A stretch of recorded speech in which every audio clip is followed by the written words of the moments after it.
le Dieu qui n'habite pas là, la vérité sombre sur pourquoi Jésus a abandonné les temples. Avez-vous déjà eu l'impression que quelque chose ne collait pas? Que derrière les vitraux colorés et les sermons du dimanche, une vérité plus profonde attendait d'être découverte? Que les murs qui nous séparent du divin n'ont jamais été construits par Dieu, mais par des hommes? Aujourd'hui, nous allons révéler un secret que les institutions religieuses ont caché pendant 2000 ans. Un secret si dangereux qu'il a coûté la vie à l'homme qui l'a révélé. Mais avant de commencer cette révélation explosive, si vous aimez les histoires qui changent votre perspective sur la foi, la religion et la spiritualité, n'oubliez pas de vous abonner à la chaîne pour ne manquer aucun moment de cette investigation fascinante. Et dites-moi dans les commentaires, de quel pays regardez-vous cette vidéo et à quelle heure? Je suis curieux de savoir où cette vérité va voyager aujourd'hui. Si vous regardez sur votre téléphone, un petit like aide énormément cette vidéo à atteindre plus de personnes qui ont besoin d'entendre cette révélation. Votre soutien fait toute la différence. Alors voici la question qui va détruire tout ce qu'on vous a enseigné. Pourquoi l'homme qui prêchait l'amour inconditionnel, qui guérissait les malades et accueillait les pécheurs, est-il entré dans le lieu le plus sacré de son époque et l'a complètement détruit? Pourquoi Jésus, le prince de la paix, a-t-il fabriqué un fouet et chassé violemment les marchands du temple? Qu'a-t-il vu derrière ces murs sacrés qui l'a poussé à une telle fureur? La réponse n'est pas celle que vos pasteurs vous ont racontée. La réponse est bien plus troublante, bien plus radicale. Et si vous la comprenez vraiment, vous ne verrez plus jamais une église, une cathédrale ou un temple de la même manière. Parce que Jésus n'a pas simplement critiqué le temple de Jérusalem. Il a déclaré la guerre à tous les temples, à toutes les institutions religieuses, à tous les systèmes qui prétendent être des intermédiaires entre l'humanité et Dieu. Et quand vous découvrirez pourquoi, vous comprendrez pourquoi ils l'ont tué. Jérusalem. L'année 30 de notre ère, peut-être 33, les historiens débattent encore. Mais peu importe la date exacte. Ce qui importe, c'est ce qui s'est passé ce jour-là, pendant la Pâque juive, le moment le plus sacré de l'année, quand des centaines de milliers de pèlerins affluaient vers la ville sainte.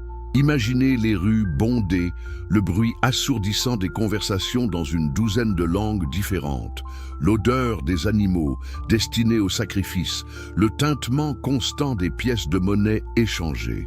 Et au centre de tout cela, dominant l'horizon comme une montagne de marbre blanc et d'or, se dressait le temple de Jérusalem. Pas le temple original de Salomon, non.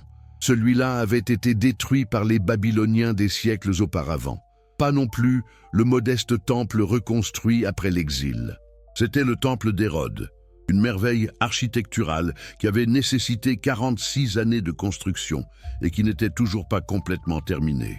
Ses murs s'élevaient à des hauteurs vertigineuses, ses cours s'étendaient sur des hectares, et au sommet, le sanctuaire lui-même était recouvert d'or pur qui brillait sous le soleil méditerranéen comme un phare visible de toute la région.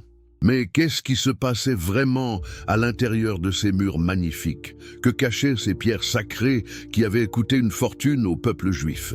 Pour comprendre la rage qui allait s'emparer de Jésus, nous devons d'abord comprendre ce que le temple était devenu. Parce que voyez-vous, le temple n'était pas simplement un lieu de prière. C'était devenu une machine économique, un système d'exploitation spirituelle si sophistiqué que même les Romains, qui occupaient la Judée avec leurs légions, avaient appris à le respecter, car il générait des revenus colossaux. Pensez-y un instant. Vous êtes un pèlerin qui a voyagé pendant des semaines, peut-être des mois, depuis la Galilée, la Syrie, l'Égypte ou même Rome. Vous avez économisé toute l'année pour faire ce voyage sacré. Vous arrivez enfin à Jérusalem, le cœur battant d'émotion, prêt à offrir votre sacrifice à Dieu dans le temple même où Abraham avait presque sacrifié Isaac, où les rois David et Salomon avaient prié, où les prophètes avaient entendu la voix du Très-Haut. Mais voici ce qui se passe ensuite, et c'est crucial pour comprendre pourquoi Jésus a explosé de rage. Vous ne pouvez pas simplement apporter votre propre animal pour le sacrifice. Oh non! Les prêtres ont établi des règles très strictes. Votre agneau doit être sans tache, pur, selon les normes du temple, et devinez qui décide si votre animal est acceptable. Les inspecteurs du temple, bien sûr, qui travaillent pour les mêmes familles sacerdotales qui possèdent les étals de vente d'animaux dans les cours extérieures. Alors voici comment le système fonctionne, ce système brillant d'exploitation légalisé. Vous amenez votre agneau, celui que vous avez élevé vous-même, celui qui vous semble parfait. L'inspecteur l'examine et secoue la tête avec gravité. Désolé, il a une petite marque ici. Pas acceptable pour le sacrifice, mais ne vous inquiétez pas, nous vendons des agneaux certifiés purs juste là-bas. Et le prix? Oh, le prix est 10, 20, parfois 50 fois ce que vous paieriez sur le marché normal. Mais que pouvez-vous faire? Vous avez voyagé si loin, vous ne pouvez pas rentrer sans avoir fait votre sacrifice. Alors, vous payez. Vous payez parce que vous croyez que Dieu l'exige. Et ce n'est que le début de l'exploitation. Vous avez apporté votre argent de chez vous, n'est-ce pas? Des deniers romains peut-être, ou des drachmes grecs. Mais les prêtres ont une autre règle pour vous. Vous ne pouvez pas faire d'offrande au temple avec de l'argent portant l'image de l'empereur. C'est de l'idolâtrie, vous comprenez. Vous devez d'abord échanger votre argent contre la monnaie du temple, les shekels tyriens, frappés à Tyr, sans image d'empereur ou de dieu païen. Et devinez quoi? Les changeurs de monnaie du temple ne sont pas connus pour leur générosité. Ils prennent une commission scandaleuse, peut-être 20 ou 30% de votre argent, juste pour l'échanger. Et vous n'avez pas le choix. C'est échanger à leur taux ou ne pas participer au rituel du temple. Encore une fois, que pouvez-vous faire? Vous êtes venus pour adorer Dieu. Vous ne voulez pas partir sans avoir accompli votre devoir religieux. Alors vous payez. Encore et encore. Maintenant, pensez à ce que cela signifie pour les familles pauvres.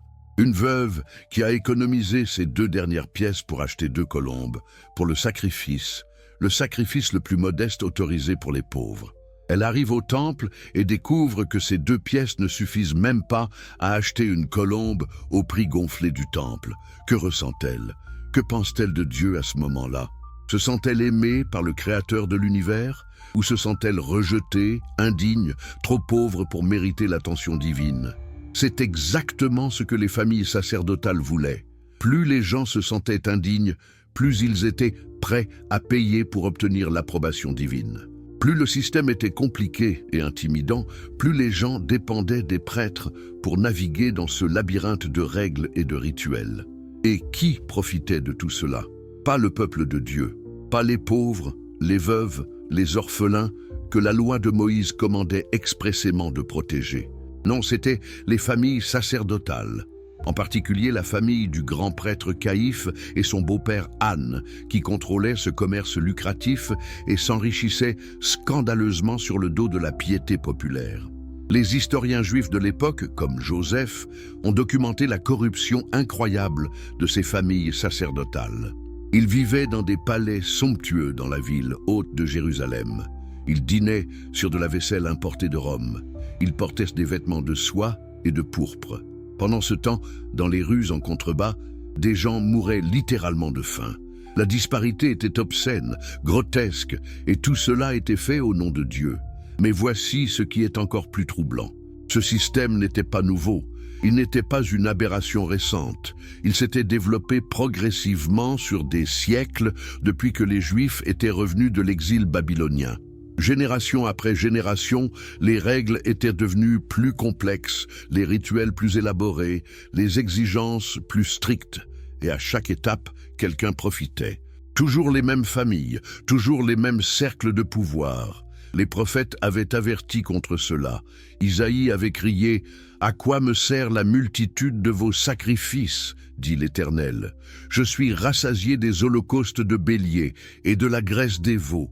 Le sang des taureaux, des brebis et des boucs, je n'y prends aucun plaisir. Cessez d'apporter de vaines offrandes. Apprenez à faire le bien, recherchez la justice, protégez l'opprimé, faites droit à l'orphelin, défendez la veuve. » Amos avait déclaré avec une franchise brutale « Je hais, je méprise vos fêtes et je ne puis sentir vos assemblées. Que la droiture soit comme un courant d'eau et la justice comme un torrent qui jamais ne tarit. » Jérémie avait même prophétisé que le temple serait détruit à cause de l'hypocrisie de ceux qui y servaient. Mais qui écoutait les prophètes? Qui voulait entendre que tout le système était corrompu jusqu'à la racine? Certainement pas les prêtres qui s'enrichissaient, certainement pas les élites qui contrôlaient le commerce du temple, et certainement pas la majorité du peuple, qui avait été conditionné pendant des générations à croire que sans le temple, sans les sacrifices, sans les rituels élaborés, Dieu les abandonnerait. C'est dans ce contexte que Jésus entre dans le temple lors de la Pâque. Il avait déjà défié les autorités religieuses à plusieurs reprises. Il avait guéri un homme le jour du sabbat, violant ainsi les règles strictes sur le repos sabbatique. Il avait mangé avec des collecteurs d'impôts et des pécheurs, s'associant avec ceux que la société religieuse considérait comme des parias. Il avait touché des lépreux, rendu purs ceux que la loi déclarait impurs. Il avait même pardonné les péchés, un pouvoir que les pharisiens disaient appartenir uniquement à Dieu. Mais maintenant, il allait faire quelque chose d'encore plus radical, quelque chose qui allait sceller son destin. Il allait attaquer le cœur même du système, le temple lui-même, et exposer sa corruption devant des milliers de témoins pendant le moment le plus sacré de l'année. Imaginez la scène. Jésus entre dans le parvis des gentils, la cour extérieure du temple où les non-juifs étaient autorisés. C'était censé être un lieu de prière, un endroit où toutes les nations pouvaient venir chercher le Dieu d'Israël. Ésaïe avait prophétisé que le temple serait une maison de prière pour tous les peuples. Mais qu'est-ce que Jésus trouve?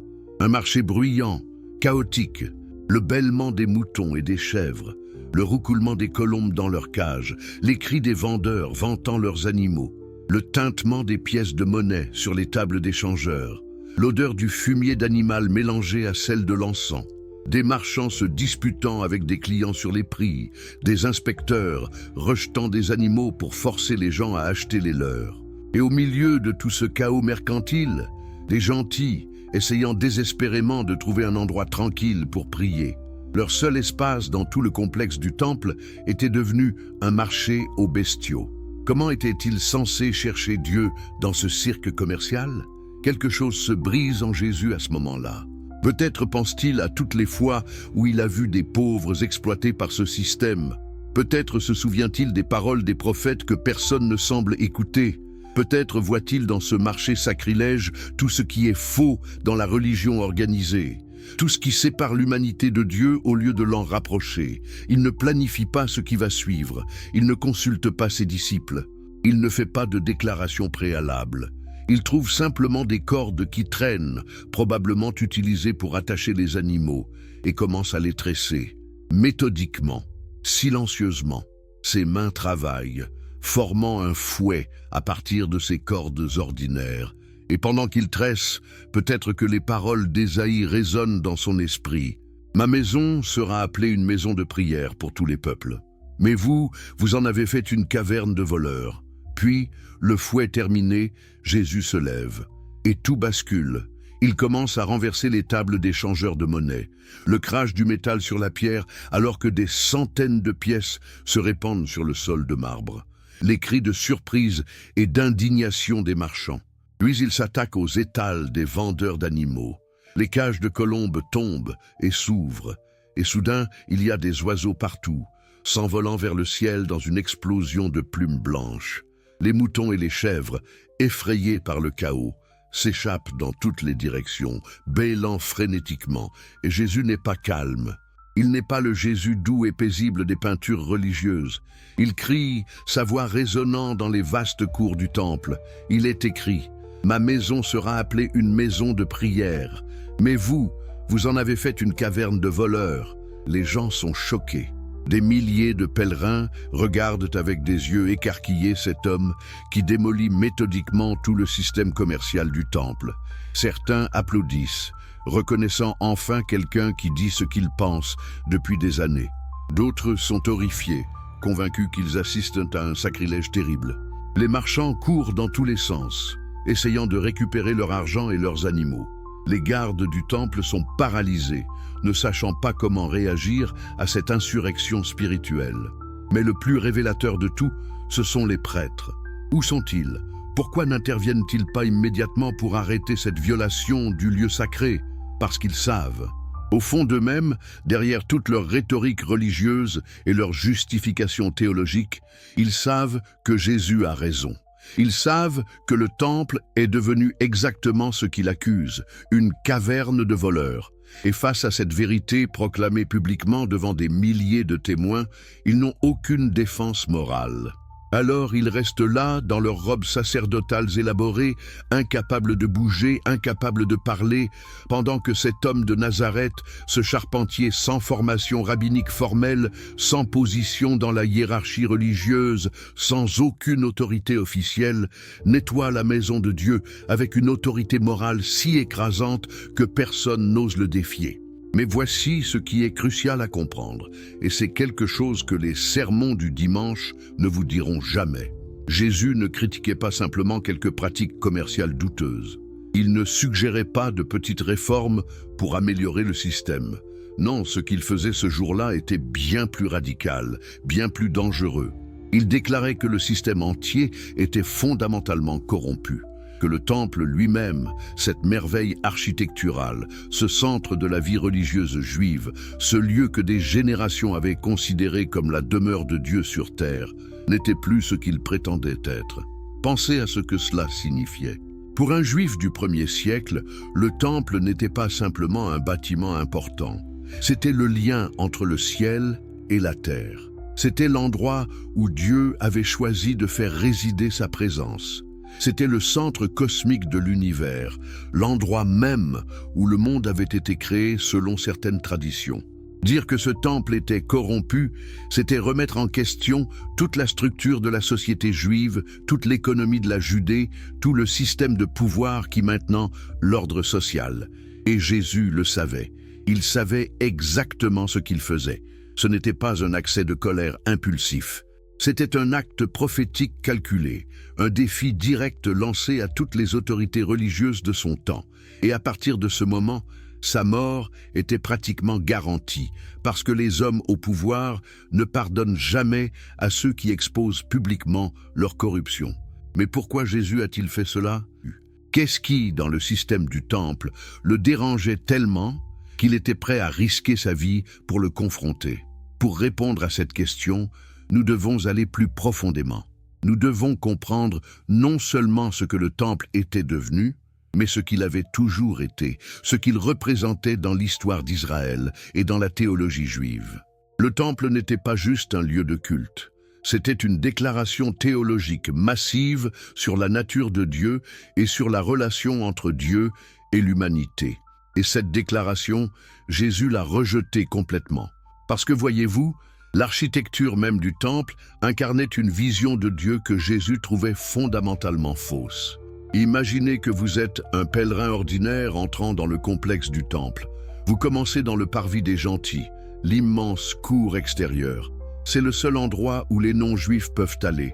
Puis il y a un mur avec des inscriptions en grec et en latin avertissant que tout gentil qui passe au-delà sera mis à mort. Les archéologues ont trouvé ces inscriptions. Elles existent vraiment. La peine de mort pour avoir franchi une barrière architecturale. Qu'est-ce que cela vous dit sur la vision de Dieu que le temple incarnait? Passez cette barrière et vous entrez dans le parvis des femmes. Les femmes juives peuvent aller jusque-là, mais pas plus loin. Une autre barrière, une autre exclusion. Qu'est-ce que cela dit sur la valeur des femmes aux yeux de Dieu selon cette théologie? Au-delà du parvis des femmes se trouve le parvis des Israélites, réservé aux hommes juifs. Ils peuvent observer les sacrifices, mais ils ne peuvent pas participer directement. C'est le plus près que la plupart des hommes peuvent s'approcher du sanctuaire lui-même. Puis vient le parvis des prêtres, où les sacrifices sont réellement effectués sur le grand autel. Seuls les descendants d'Aaron, la caste sacerdotale, peuvent entrer ici. Encore une barrière, encore une exclusion. Et finalement, au cœur de tout, se trouve le bâtiment du sanctuaire lui-même. À l'intérieur, il y a 2 chambres. La première est le lieu saint, où les prêtres effectuent certains rituels quotidiens. Mais au-delà d'un rideau épais, un voile massif tissé de fils bleus, pourpres et écarlates, se trouve le Saint des Saints, le lieu le plus sacré sur terre, où la présence même de Dieu était censée résider. Et qui peut entrer là? Seulement le grand prêtre, une fois par an, le jour de Yom Kippour, le jour des expiations. Comptez les barrières, comptez les murs, les portes, les restrictions. Gentils exclus, femmes exclues, hommes ordinaires exclus, même les prêtres ordinaires exclus. Toute l'architecture du temple criait un message. Dieu est lointain, séparé, inaccessible, dangereux. Vous avez besoin d'intermédiaires, vous avez besoin de rituels, vous avez besoin de sacrifices constants pour apaiser ce Dieu qui se cache derrière tous ces voiles et ces barrières. Et Jésus a regardé tout cela et a dit « Non, non, ce n'est pas Dieu. Non, ce n'est pas ce que le Créateur de l'univers ressemble. Non, cette théologie de la séparation, de l'exclusion, de la distance est fondamentalement fausse.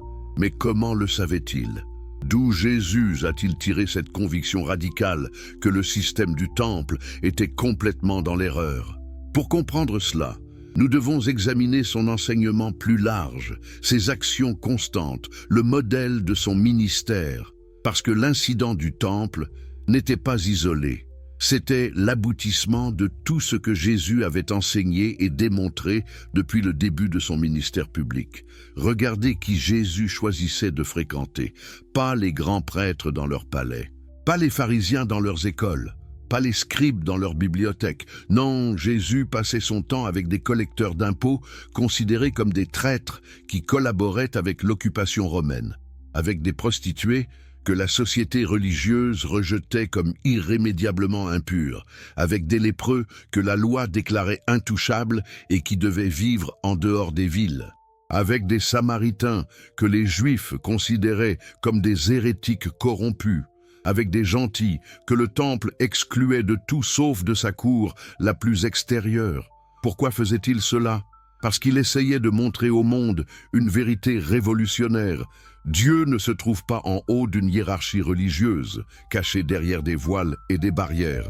Dieu se trouve avec les marginalisés, les exclus, ceux que le système religieux rejette. Dieu ne demande pas de rituels élaborés et de sacrifices coûteux.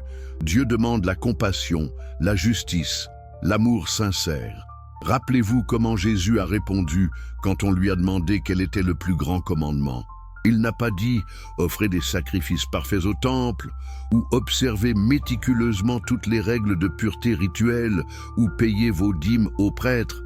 Non, il a dit « tu aimeras le Seigneur ton Dieu de tout ton cœur, de toute ton âme et de toute ta pensée.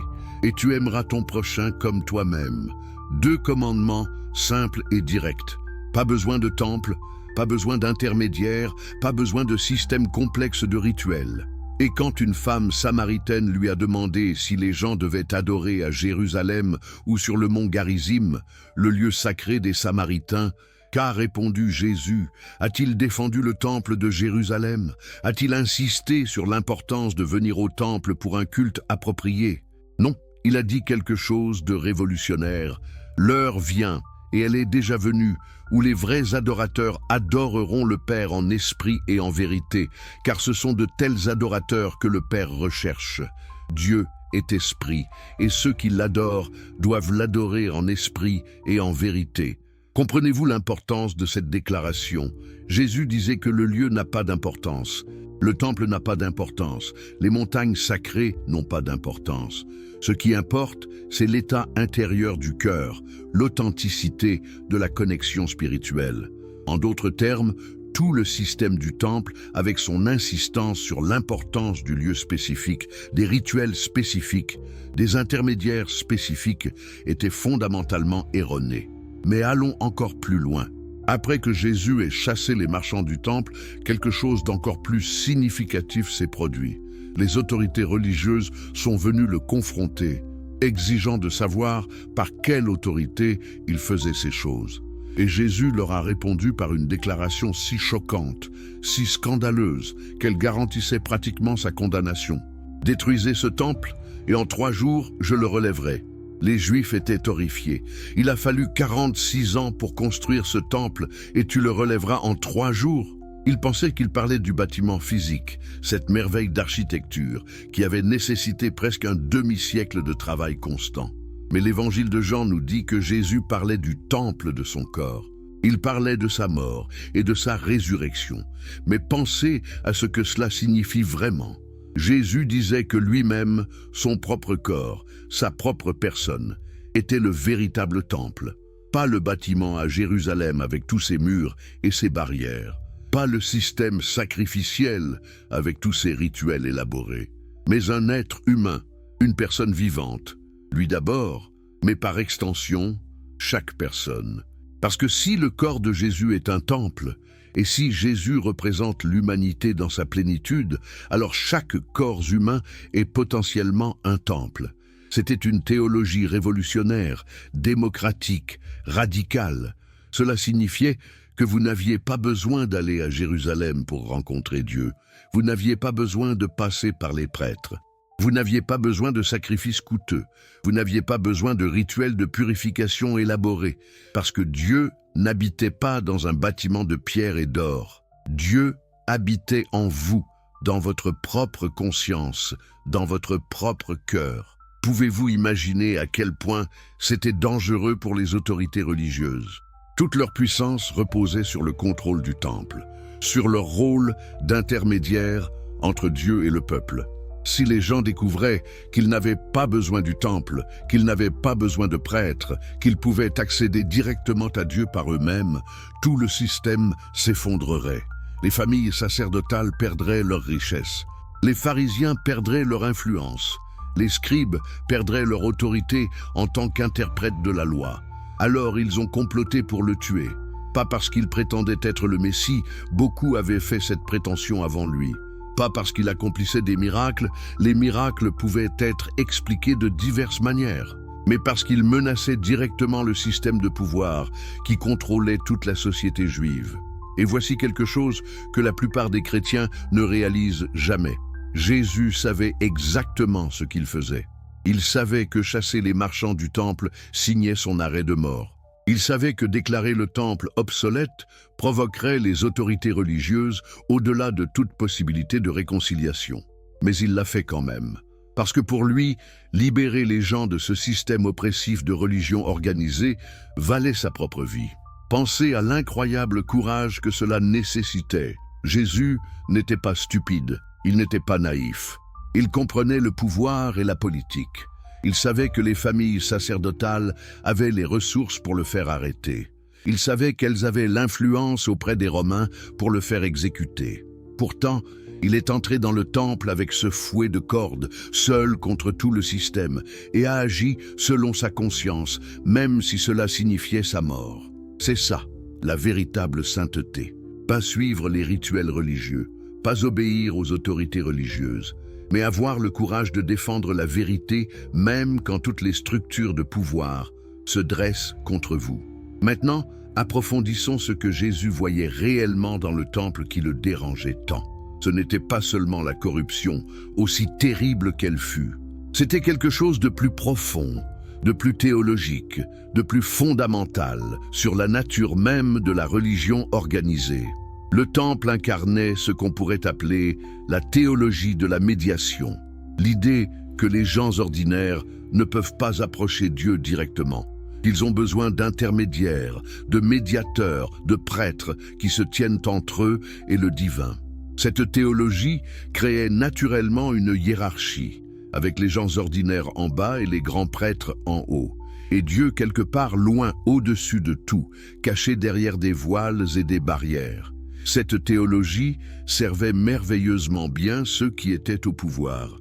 Elle les rendait essentiels, indispensables. Sans eux, comment pourriez-vous accéder à Dieu? Sans leurs rituels, comment vos péchés pourraient-ils être pardonnés? Sans leurs interprétations de la loi, comment sauriez-vous ce que Dieu attend de vous? Mais Jésus a tout renversé. Il a enseigné que Dieu était accessible directement à tous, qu'aucun intermédiaire n'était nécessaire, qu'aucun rituel élaboré n'était requis, qu'aucune permission spéciale des autorités religieuses n'était nécessaire pour s'approcher du divin. Quelle a été votre réaction en découvrant ces vérités sur le temple? Est-ce que cela change votre perception de l'histoire que vous pensiez connaître? Vous vous demandez peut-être, Si Jésus était si radical, si déterminé à détruire le système du temple, pourquoi ses premiers disciples n'ont-ils pas poursuivi cette révolution? Pourquoi, au lieu de maintenir une foi pure, sans temple ni hiérarchie, ont-ils commencé à reconstruire exactement ce que leur maître avait dénoncé? Si vous aimez les histoires qui révèlent les trahisons les plus profondes de l'histoire spirituelle, des vérités cachées qui changent tout, n'oubliez pas de vous abonner à la chaîne pour ne rater aucun moment de cette enquête bouleversante. Et dites-moi dans les commentaires de quel pays regardez-vous cette révélation et à quelle heure. J'adore voir jusqu'où cette vérité voyage. Si vous êtes sur mobile, un petit like booste énormément cette vidéo pour atteindre plus de personnes qui doivent entendre cela. Votre soutien change tout. Maintenant, plongeons encore plus profondément dans l'histoire. Parce que la véritable tragédie ne s'est pas terminée avec le fouet de Jésus dans le temple. Elle ne s'est même pas terminée avec sa crucifixion. Non, la plus grande trahison de Jésus a commencé après sa mort, quand ceux qui prétendaient le suivre ont commencé à recréer le système qu'il avait si courageusement combattu. Mais comment en sommes-nous arrivés là?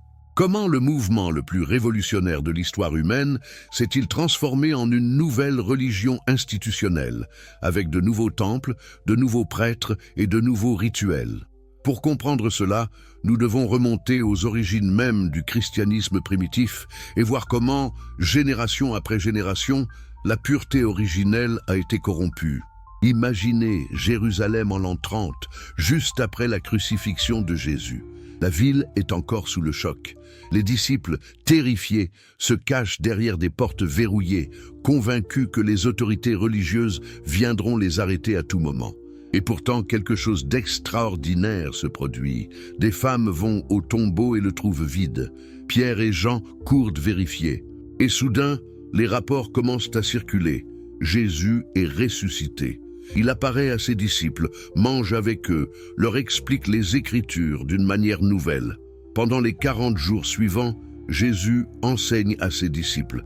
Mais qu'est-ce qu'il leur enseigne exactement?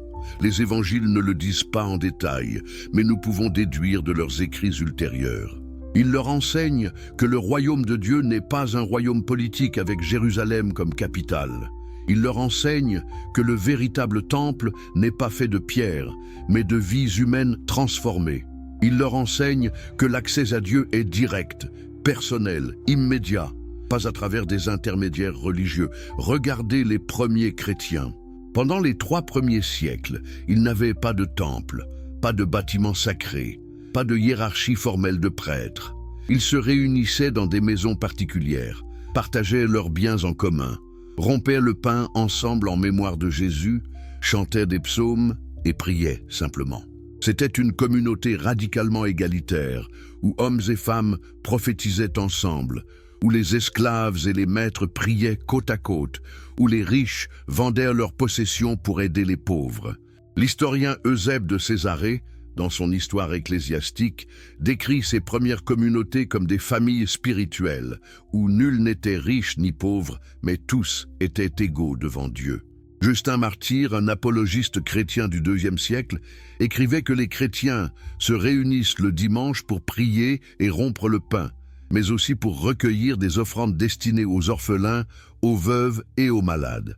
Pas de dîmes pour construire des cathédrales, pas de salaire pour des prêtres professionnels, pas de bâtiments coûteux. Juste une communauté vivante, incarnant l'amour de Jésus. Mais pourquoi cette simplicité radicale? Parce que les premiers chrétiens avaient parfaitement compris l'enseignement de Jésus.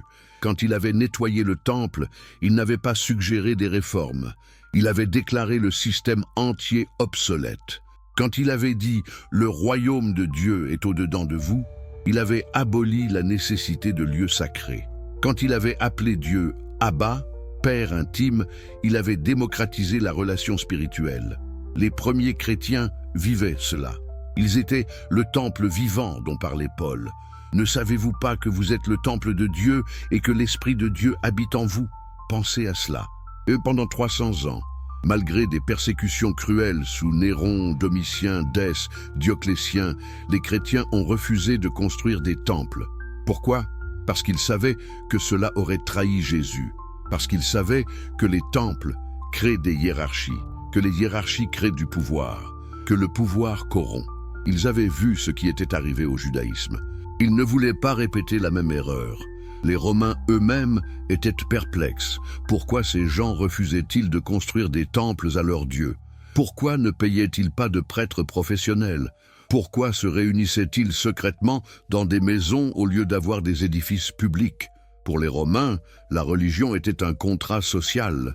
Vous construisez un temple, vous sacrifiez régulièrement, les dieux vous protègent. Mais le christianisme primitif n'était pas une religion au sens romain. C'était une transformation intérieure radicale. Prenez l'exemple de Polycarpe, évêque de Smyrne au IIe siècle. Quand les autorités romaines lui ont demandé de jurer par l'empereur et de maudire le Christ, il a répondu « J'ai servi le Christ pendant 86 ans et il ne m'a jamais fait de tort. Comment pourrais-je blasphémer mon roi qui m'a sauvé ?» On l'a brûlé vif. Pourquoi? Parce qu'il refusait le système religieux romain, tout comme Jésus avait refusé le système religieux juif. Ou considérez les martyrs de Lyon en 177. Blandine, une esclave torturée pendant des jours, refusait de renier le Christ. Attilius, un jeune chrétien, disait au bourreau « Vous ne comprenez pas. Notre Dieu n'a pas besoin de temples ou de sacrifices. Il veut nos cœurs. » Ces premiers chrétiens mouraient pour une foi qui n'avait pas besoin d'institutions religieuses parce qu'ils vivaient une spiritualité directe, personnelle, transformative. Mais tout cela allait changer, dramatiquement, catastrophiquement. En 313, après JGC, sous l'empereur Constantin. Et c'est là que commence la grande trahison de Jésus par ceux qui prétendaient le suivre. Imaginez la scène à Milan en 313. Deux empereurs romains, Constantin et Licinius, se rencontrent pour mettre fin à la guerre civile qui déchire l'Empire. Constantin, qui s'est récemment converti au christianisme après une vision de la croix avant la bataille du pont Milvius, propose un édit extraordinaire, la tolérance religieuse pour tous, y compris les chrétiens. C'est l'édit de Milan. Soudain, après 3 siècles de persécution, les chrétiens sont légaux. Ils peuvent pratiquer leur foi ouvertement. Ils peuvent posséder des propriétés. Ils peuvent même occuper des postes officiels. À ce moment précis, les chrétiens auraient pu rester fidèles à leur héritage. Ils auraient pu continuer à se réunir dans des maisons, à partager tout en commun, à rejeter les hiérarchies et les temples. Mais que font-ils? Ils font exactement l'opposé. Ils commencent à construire des églises monumentales. Ils établissent des hiérarchies épiscopales rigides. Ils créent des rituels liturgiques élaborés. En quelques décennies, le christianisme primitif est mort, remplacé par une nouvelle institution religieuse qui ressemble étrangement au judaïsme du temple que Jésus avait combattu. Pourquoi cette trahison? Comprenez la psychologie humaine ici. Pendant 300 ans, les chrétiens avaient envié les synagogues juives et les temples païens. Ils avaient vu ces bâtiments comme des symboles de légitimité et de permanence. Maintenant qu'ils avaient le pouvoir et l'argent impérial, ils voulaient les mêmes symboles. Constantin lui-même finance la construction de la basilique du Saint-Sépulcre à Jérusalem et de Saint-Pierre à Rome. Ces églises ne sont pas modestes. Ce sont des palais religieux capables d'accueillir des milliers de fidèles, décorés de mosaïques et de marbres précieux. Regardez la basilique du Saint-Sépulcre, construite sur le site supposé de la crucifixion et de la résurrection de Jésus. Ironique, n'est-ce pas? N'est-ce l'endroit où Jésus est mort, en partie parce qu'il avait défié le système du temple, devient le site du premier grand temple chrétien. Et qui finance tout cela? L'empereur païen converti, Constantin, qui voit le christianisme comme un outil pour unifier son empire fracturé. Mais ce n'est que le début. Constantin convoque le concile de Nicée en 325. Officiellement, c'est pour résoudre la controverse arienne sur la nature du Christ. Mais regardez l'agenda caché. Constantin veut une religion unifiée, hiérarchique, capable de contrôler les masses. Au concile, les évêques commencent à établir des canons qui créent une structure ecclésiastique rigide. Évêques au sommet, prêtres en dessous, diacres encore en dessous. Chaque ville a son évêque qui a autorité absolue sur la doctrine et la discipline dans sa région. Et les prêtres, ils commencent à porter des vêtements spéciaux, à accomplir des rituels que seuls eux peuvent effectuer, à devenir des intermédiaires entre Dieu et le peuple. Exactement ce que Jésus avait dénoncé. Soudain, vous ne pouvez plus confesser vos péchés directement à Dieu. Vous devez confesser à un prêtre. Vous ne pouvez plus rompre le pain simplement avec vos frères. Vous devez assister à la messe célébrée par un prêtre ordonné. Vous ne pouvez plus prophétiser librement. Seuls les clercs ont autorité pour enseigner. Pensez à l'ironie historique. Jésus, qui avait guéri le paralytique en disant « Tes péchés sont pardonnés sans aucun rituel », est maintenant remplacé par un système où le pardon des péchés nécessite un prêtre, des paroles spécifiques, des actes rituels. Jésus, qui avait mangé avec des pécheurs sans exiger de pénitence préalable, est maintenant invoqué dans un système où les pécheurs doivent passer par des sacrements administrés par des intermédiaires professionnels. Et l'argent? Oh! L'argent suit toujours le pouvoir. Les églises commencent à exiger des dîmes, 10% de tous les revenus des fidèles. Cet argent ne va pas aux pauvres comme dans les premières communautés chrétiennes. Il va à la construction de plus d'églises, à l'enrichissement des évêques, au financement des basiliques impériales. Au IVe siècle, certains évêques vivent dans des palais plus somptueux que ceux des préfets romains. Ambrose de Milan, un des plus grands évêques de l'époque, possède des domaines agricoles vastes et des bibliothèques remplies de manuscrits précieux. Constantin lui-même devient Pontifex Maximus, le grand pontife, titre du grand prêtre païen romain, tout en se prétendant chef suprême de l'Église. L'empereur païen dicte la doctrine chrétienne, exile les évêques qui ne sont pas d'accord, impose la Trinité sous peine de mort. Le christianisme, qui avait commencé comme une révolte contre le pouvoir impérial et religieux, devient l'outil du pouvoir impérial pour contrôler les masses. Mais la trahison ne s'arrête pas là. Au IXe siècle, quand l'Empire romain d'Occident s'effondre, l'Église hérite de ses structures de pouvoir. Les évêques deviennent les nouveaux seigneurs féodaux. Ils contrôlent les terres, les tribunaux, les armées. L'Église qui prêchait « les premiers seront les derniers » devient l'institution la plus riche et la plus puissante d'Europe. Regardez le pape Léon Ier au XXe siècle. Il négocie avec Attila le Hun pour sauver Rome. Il couronne Charlemagne empereur en 800. Les papes ne sont plus des disciples humbles de Jésus. Ils sont des princes temporels, avec des armées, des trésors, des palais. Et les cathédrales qu'ils construisent? Chartres, Notre-Dame, Cologne, des merveilles architecturales qui coûtent des fortunes arrachées aux paysans affamés. Pendant que des millions meurent de la peste noire au XIVe siècle, l'Église dépense des sommes astronomiques pour des flèches gothiques qui percent les nuages. Et le commerce des indulgences au XVIe siècle, c'est le retour exact des changeurs de monnaie du Temple. Payez pour réduire votre temps au purgatoire, payez plus pour libérer vos parents décédés, payez pour obtenir des faveurs divines. Martin Luther voit cela et est horrifié. Il cloue ses 95 thèses en 1517, déclarant « Pourquoi le pape, dont la richesse est aujourd'hui égale à celle des plus riches Crassus, a besoin de la richesse des pauvres fidèles ?» Luther a compris ce que les réformateurs ont oublié. Le système avait trahi Jésus depuis longtemps. Mais revenons à Jésus lui-même. Qu'est-ce qu'il enseignait réellement sur la religion organisée? Pour comprendre la profondeur de sa révolution, examinons ses paroles et ses actions les plus provocantes. Commencez par les béatitudes.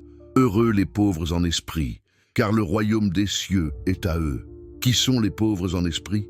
Pas les érudits religieux qui connaissent la Torah par cœur.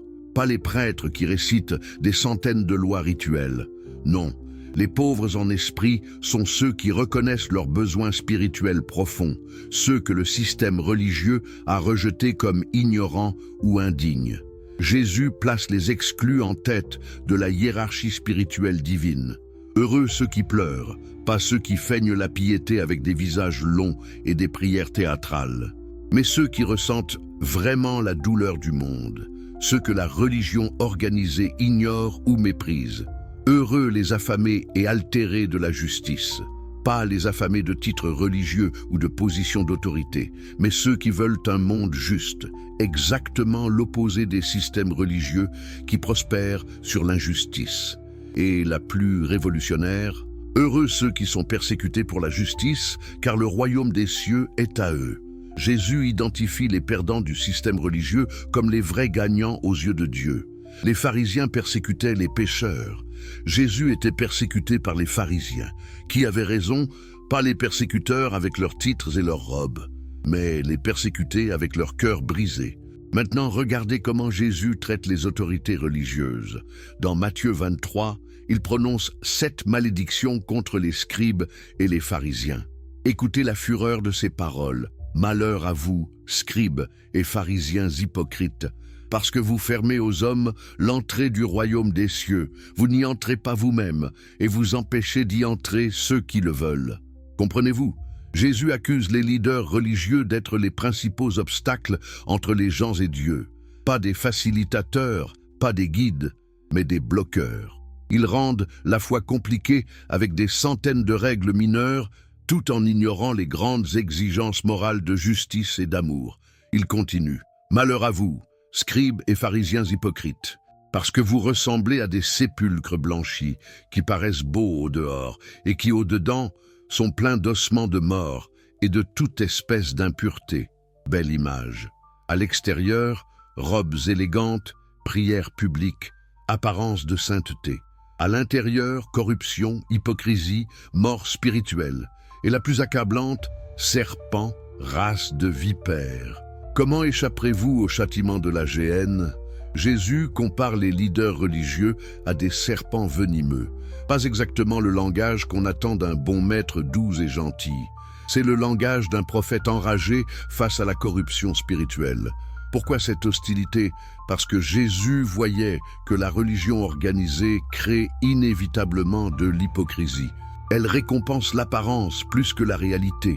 Elle valorise les rituels plus que la compassion. Elle crée des professionnels de la sainteté qui profitent du système tout en empêchant les gens ordinaires d'accéder directement à Dieu. Regardez la parabole du bon samaritain. Ce n'est pas seulement une histoire sur l'aide au prochain, c'est une bombe lancée contre le clergé. Un homme est attaqué par des voleurs, laissé à moitié mort sur la route de Jéricho. Qui passe le premier? Un prêtre. Il voit l'homme et passe de l'autre côté. Pourquoi? Parce qu'il ne veut pas devenir rituellement impur en touchant un possible cadavre. Il a des obligations religieuses plus importantes, des rituels au temple peut-être. Puis passe un lévite, membre de la caste sacerdotale inférieure, même réaction, passe de l'autre côté. Encore des obligations rituelles, encore la peur de l'impureté. Qui s'arrête finalement? Un samaritain, haï par les Juifs comme hérétique et impur. Il soigne l'homme, paye l'aubergiste, promet de payer plus si nécessaire. Jésus demande, « Lequel de ces trois a été le prochain de celui qui était tombé au pouvoir des voleurs ?» La réponse est évidente, le Samaritain, le pécheur aux yeux des religieux. Le message est clair, la religion organisée tue la compassion. Les règles rituelles deviennent plus importantes que la vie humaine. Les obligations sacerdotales priment sur l'amour du prochain. Et Jésus retourne tout cela. Ce que le système religieux appelle impur est souvent le plus saint aux yeux de Dieu. Maintenant, considérons l'enseignement de Jésus sur la prière. Quand vous priez, ne soyez pas comme les hypocrites, qui aiment à prier debout dans les synagogues et au coin des rues pour se montrer aux hommes. Amen, je vous le dis, ils reçoivent leur récompense. Pour vous, quand vous priez, entrez dans votre chambre, fermez la porte et priez votre Père qui est là dans le lieu secret, et votre Père, qui voit dans le secret, vous le rendra. Que dit Jésus ici? La prière publique, théâtrale, rituelle, c'est de l'hypocrisie. La vraie prière est privée, intime, directe. Pas besoin d'audience, pas besoin de clergé, pas besoin de bâtiment spécial. Juste vous et Dieu, dans le secret de votre cœur. Contrastez cela avec ce que l'Église est devenue, la messe solennelle avec procession, encensoir, chants grégoriens, célébrés par des prêtres en habits brodés d'or devant des milliers de fidèles. Tout ce que Jésus avait dénoncé. L'Église a pris la prière simple et intime de Jésus et l'a transformée en spectacle religieux, exactement comme les pharisiens qui l'avaient maudit. Et la Sainte Seine? Jésus a dit « Faites ceci en mémoire de moi ». Dans une chambre haute, simplement, avec du pain et du vin partagés entre amis. Pas de messe en latin que personne ne comprend, pas d'hostie fabriquée par des moines, pas de prêtre consacrant l'Eucharistie, juste des gens se souvenant ensemble de l'amour sacrificiel de Jésus. Pourtant, au Moyen Âge, l'Eucharistie devient un mystère magique que seuls les prêtres peuvent accomplir. Les laïcs ne peuvent même pas boire le vin, seulement l'hostie. Pourquoi? Pour maintenir le contrôle, pour garder le peuple dans l'ignorance et la dépendance, pour recréer la séparation entre clercs et laïcs que Jésus avait abolie. Maintenant, la trahison institutionnelle atteint son apogée au Moyen Âge. L'Église n'est plus seulement riche, elle est omnipotente. Elle couronne les rois, les dépose. Elle lance les croisades, massacrant des centaines de milliers au nom du Christ pacifique. Elle établit l'Inquisition, torturant et brûlant ceux qui osent questionner sa doctrine. Prenez les cathédrales. Chartres, commencé en 1194, achevé en 1220. Coût, l'équivalent de milliards d'euros actuels, arrachés aux paysans qui vivaient dans des huttes de boue. Pendant que la moitié de l'Europe meurt de faim lors de la grande famine de 1315-1317, l'Église dépense des fortunes pour des vitraux représentant des saints qu'elle a elle-même inventés.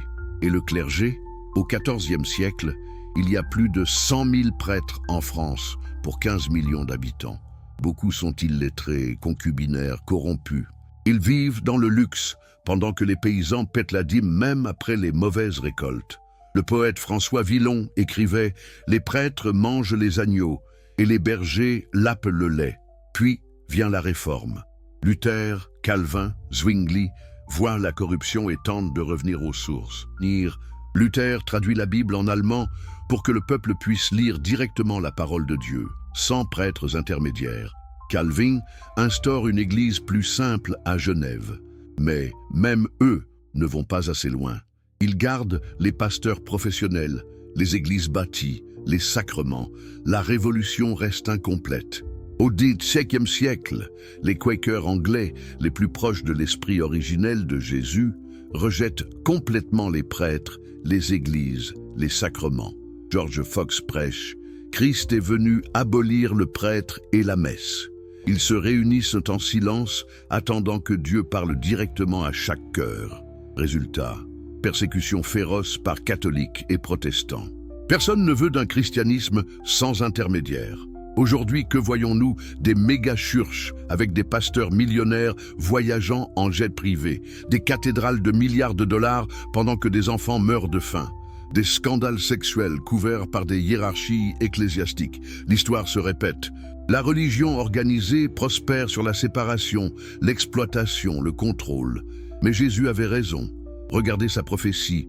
Il ne restera pas ici pierre sur pierre. Le temple de Jérusalem fut détruit en 70 après J+C par Titus. Jamais reconstruit. Le judaïsme a survécu sans temple, prouvant que Dieu n'en avait pas besoin. De même, le christianisme authentique n'a pas besoin d'églises bâties, de prêtres professionnels, de rituels coûteux.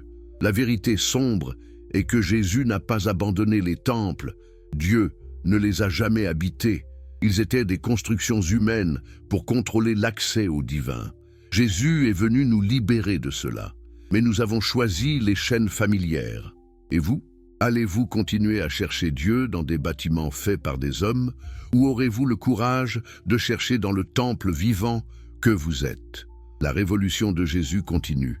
Elle attend ceux qui ont des oreilles pour entendre. Qu'avez-vous ressenti en voyant comment l'Église a trahi le message originel de Jésus, prêt pour la suite de cette révélation historique? Et si je vous disais que la plus grande révélation n'est pas encore venue? Que derrière toutes ces trahisons historiques, toutes ces reconstructions de temples que Jésus avait détruits, se cache une vérité encore plus profonde, plus personnelle, qui pourrait transformer votre vie spirituelle dès aujourd'hui. Si vous êtes fasciné par ces histoires qui déconstruisent tout ce qu'on vous a enseigné sur la foi, abonnez-vous à la chaîne pour ne rien manquer de cette série explosive. Dites-moi en commentaire, de quel pays visionnez-vous cette vérité et à quelle heure exactement? J'adore voir cette révélation conquérir le monde.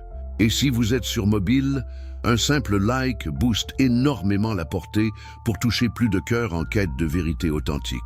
Alors, continuez avec moi ce voyage dans l'histoire la plus subversive jamais racontée, parce que nous n'avons exploré qu'une partie de la trahison.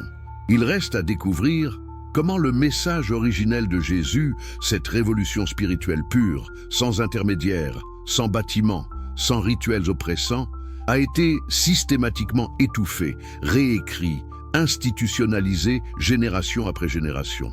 Et surtout, ce que cela signifie pour vous ici et maintenant, en 2026, quand vous entrez dans une église ou une cathédrale. Revenons d'abord aux sources mêmes, aux paroles de Jésus que l'Église a préféré ignorer ou édulcorer. Prenez sa déclaration la plus révolutionnaire sur le royaume de Dieu dans Luc 17, 20, 21. Les pharisiens, toujours prompts à tester Jésus, lui demandent « Quand vient le royaume de Dieu ?» Attendez-vous à une réponse grandiose. Un temple reconstruit, un Messie conquérant, des anges descendant du ciel. Mais Jésus répond « Le royaume de Dieu ne vient pas de manière visible. On ne dira pas « Voici, il est ici » ou « Voilà, il est là ». Car le royaume de Dieu est au-dedans de vous, au-dedans de vous. Pas dans un temple de marbre à Jérusalem, pas dans une cathédrale gothique à Chartres, pas dans une méga-church climatisée avec écran géant. Au-dedans de vous. Cette phrase simple a démoli toute la théologie du lieu sacré, toute la justification économique des prêtres professionnels, toute la hiérarchie qui prétend contrôler l'accès au divin. Si le royaume est déjà en vous, pourquoi iriez-vous chercher ailleurs? Pourquoi payeriez-vous des dîmes? Pourquoi vous soumettriez-vous à des rituels que d'autres hommes ont inventés? Pensez à l'impact historique de cette déclaration. Dans le judaïsme du 1er siècle, tout tournait autour du temple. Les pèlerinages annuels à Jérusalem n'étaient pas optionnels, ils étaient obligatoires pour les hommes juifs adultes. Les sacrifices quotidiens, les fêtes, les purifications, tout cela générait une économie colossale centrée sur un lieu unique. Jésus dit non. Le centre n'est plus géographique. Le centre est intérieur, personnel, universel. Chaque être humain devient potentiellement un sanctuaire vivant. Mais l'Église primitive, même avant Constantin, commençait déjà à oublier cela. Regardez les épîtres de Paul, écrites vers 50-60 après J.C. Paul comprend parfaitement « Ne savez-vous pas que vous êtes le temple de Dieu et que l'Esprit de Dieu habite en vous » 1 Corinthiens 3, 16. « Ne savez-vous pas que votre corps est le temple du Saint-Esprit » 1 Corinthiens 6, 19. Paul insiste, pas de bâtiment, pas de prêtre, pas de rituel magique. Vous êtes le temple. Pourtant, dès la fin du 1er siècle, les choses changent.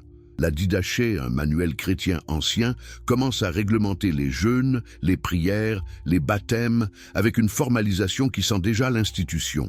Ignace d'Antioche, évêque martyr vers 107, insiste sur l'obéissance absolue aux évêques, respecter l'évêque comme Jésus-Christ, l'assemblée comme les apôtres. Déjà, la hiérarchie remplace l'égalité primitive.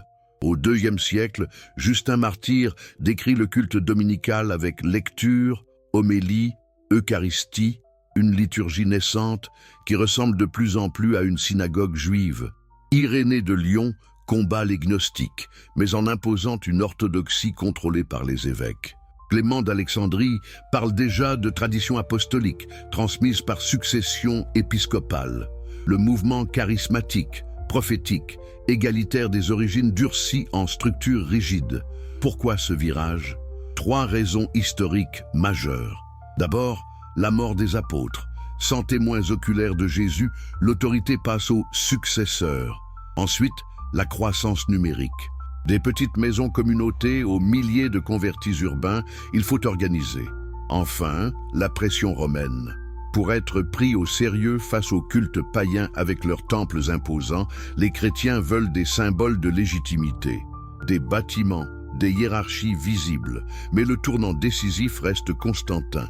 Après l'édit de Milan en 313, explosion de construction.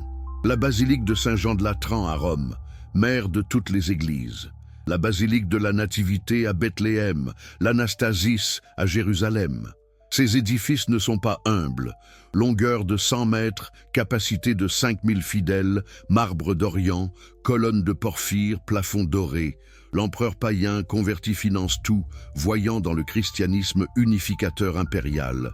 Le concile de Nicée, 325, institutionnalise le pouvoir épiscopal. Canon 4, il est clair qu'un évêque doit être ordonné par tous les évêques de la province.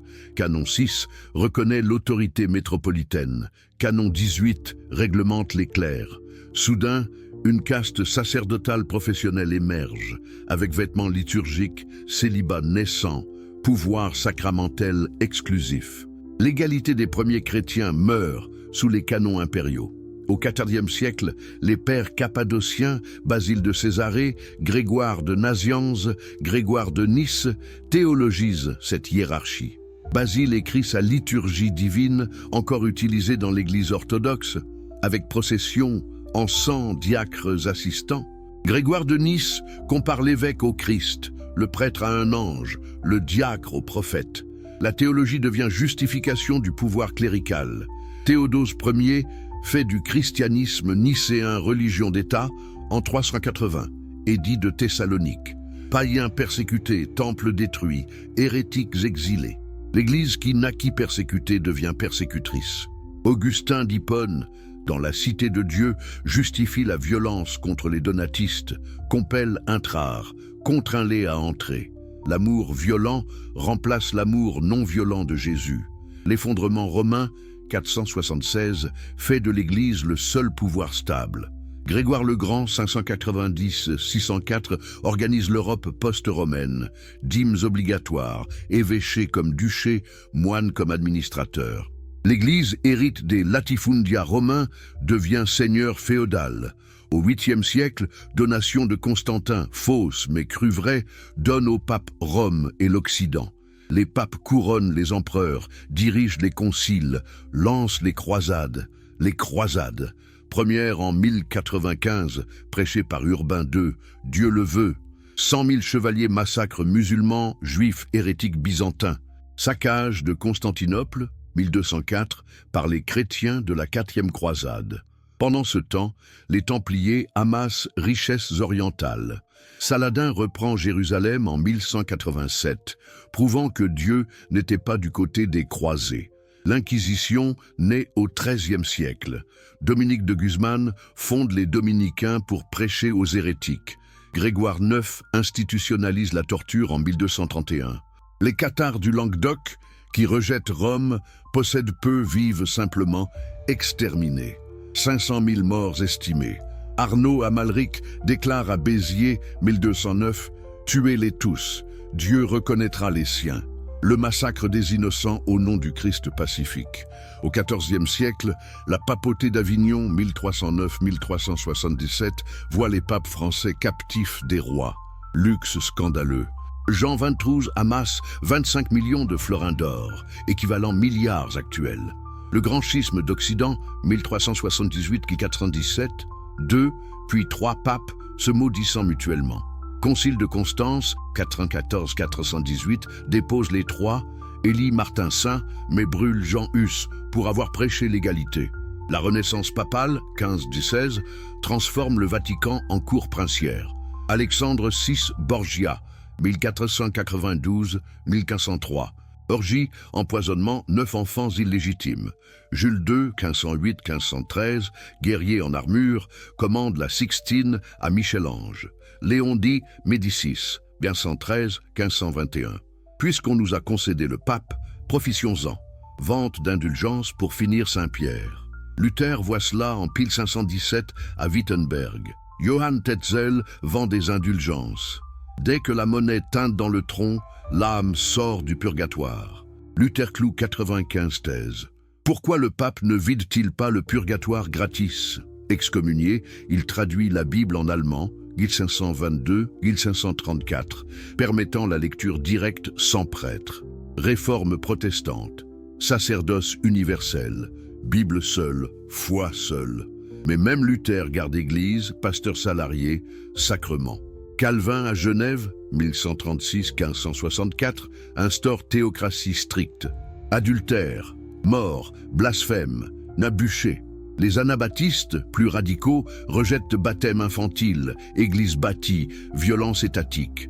Massacrés par catholiques et protestants à Münster, 1135. Les Quakers, George Fox, 1647, vivent l'esprit de Jésus. Pas de prêtre, pas d'église, pas de sacrement. Attente silencieuse de la lumière intérieure, persécutés partout. Pierre III d'Espagne les exile en 1656. Fox déclare « Je vis dans la vertu, la sobriété, la sainteté sans formes extérieures. Au XVIIIe siècle, le méthodisme, John Wesley, 1729, revitalise. Prédication au chant, classe sans hiérarchie. Wesley. La meilleure chose est de donner de l'argent, la seconde de parler de l'argent, la troisième d'écrire dessus. Mais institutionnalisation suit. Révolution française, 1789, sécularise. Bien d'églises vendues, constitution civile du clergé. Napoléon concorde avec Pie VII, 1801, restaure contrôle romain. Au XIXe, Vatican I, 1870, proclame infaillibilité papale. Pio IX condamne modernité, liberté, socialisme, Bible protestante. XXe siècle, Léon XIII, Rerum Novarum, 1891, reconnaît prolétaire mais conserve hiérarchie. Vatican II, 1962-65, tente ouverture. Messe en vernaculaire, laïque impliquée. Mais scandale éclate. Pédophilie couverte par Rome, 2002 Spotlight, blanchiment Vatican, IOR fermé 2010, Francie accusé d'encouvrir Macaric, 2018. Aujourd'hui 2026, méga-church américaine avec pasteur milliardaire, Joel Osteen, San Madol en, cathédrale Dubaï, Burj Khalifa spirituel, évangélique politique, Trump évangéliste 2024. Pendant ce temps, 783 millions sans eau potable, ONU 2025, 2,4 milliards chrétiens, Pew 2024. Mais des mouvements alternatifs émergent. Église Maison Chine, sans même être membre, illégal. Base Communities, Amérique latine, Théologie Libération, 1968, Medellín, Emerging Church, sans bâtiment, décentralisé. Pourtant, 80% chrétiens fréquentent institutions traditionnelles, Barna 2023. Revenons à Jésus. Son enseignement central? Radicalement simple. Pas de temple physique. Pierre sur pierre ne restera pas. Matthieu 24, 2. Temple chez corps humain? Jean 2, 19. Pas de prêtre professionnel. Vous êtes tous une race élue, sacerdoce royal. 1 Pierre 2, 9. Pas de rituel magique. Ce qui entre par la bouche ne souille pas l'homme. Ce qui sort de la bouche, voilà ce qui souille l'homme. Matthieu 15, 11. Jésus enseignait l'intériorité absolue. Parabole semeur. Parole d'un cœur fertile, pas rituels externes. Nettoyez d'abord l'intérieur de la coupe. Matthieu 23, 26. Zachaï aveugle guéri. Ta foi t'a sauvé. Luc 18, 42. Pas sacrement. Femme hémorragie. Touche Jésus, guéri par foi. Marc 5, 34. Contre pharisiens, 613 commandements observés, amour oublié. Vous payez la dîme et vous négligez la justice, la miséricorde, la fidélité. Matthieu 23, 23. Priorité. Un cœur transformé, pas apparence rituelle. Appel à tous. Repentez-vous et croyez à l'Évangile. Marc 1, 15. Repentir, métanoïa, changement d'esprit. Foi les pistis, confiance active. Pas besoin d'église, prêtre, sacrement. Jésus, nouveau temple, Apocalypse 21, 22. Je ne vis pas de temple, car son temple c'est le Seigneur Dieu. Histoire prouve Jésus prophète. Temple détruit 70 APDJC. Joseph, même mort. Judaïsme rabbinique né sans sacrifice. Christianisme authentique, sans temple, 300 ans. Persécuté mais grandi, 10 mètres adeptes. Tertullien 200. Traîtrise systématique, siècle, hiérarchisation, Ignace évêque absolu. Deuxième, troisième, liturgie, Justin martyr, messe primitive. Q4, constantinienne, basilique impériale. Vœux féodal, Grégoire évêque duc. 11e, théocratique, Grégoire VII, dictatus papae. 13e, inquisitorial, dominicain bourreau. 16e, absolutiste, 30 reconfessionnalise. 20e, bureaucratique, Vatican-État. Chaque époque reconstruit temple moderne, basilique, cathédrale, séminaire. Vatican, 0,44 km/h, 800 m² trésor 2023. Mais alternative existe toujours. Montanisme, 2e, prophétie libre. Cathares, 13e, parfaitissant bien. Quakers, 17e, lumière intérieure. Église persécutée, Chine, Iran clandestine. En 2026, vous avez choix. Continuer système qui trahit Jésus depuis 1700 ans Ou vivre révolution originelle, temple intérieur, accès direct Dieu, amour prioritaire.